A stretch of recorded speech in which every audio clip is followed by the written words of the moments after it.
बघा, काँग्रेस काय, राष्ट्रवादी काय आणि शिवसेना काय, तिन्ही पक्षांचे सदस्य निवृत्त होत आहेत. कुणी एकच निवृत्त होतोय का? नाही. काँग्रेस पक्षाच्या रजनीताई पाटील निवृत्त होत आहेत माझ्या माहितीप्रमाणे. राष्ट्रवादी काँग्रेसचे स्वतः शरद पवार, फौजिया खान निवृत्त होत आहेत आणि शिवसेनेच्या आमच्या प्रियंका चतुर्वेदी निवृत्त होत आहेत. म्हणजे प्रत्येक पक्षाचे 1 किंवा 2 सदस्य निवृत्त होत आहेत. त्याच्यामुळे प्रत्येक पक्ष हा आमचा उमेदवार जावा, आपला उमेदवार जावा म्हणून आपलं मत व्यक्त करतो. पण शेवटी जाणार एकच उमेदवार. आता तो एक कोण, ह्याच्यावर 3 पक्षामध्ये चर्चा.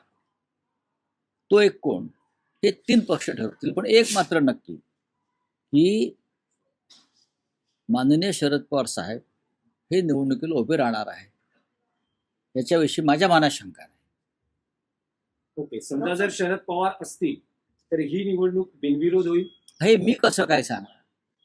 मुळात शरद पवारांची उमेदवारीवरती चर्चा होईल ना महाविकास आघाडीमध्ये. शरद पवार सरकार ज्येष्ठ नेता आहे देशातला. जेव्हा इच्छा व्यक्त करतो की मी अजून एक संधी घेणार आहे, तेव्हा त्याच्यावर 3 पक्षामध्ये चर्चा होईल आणि त्यानंतर आम्ही पुढे जाऊ.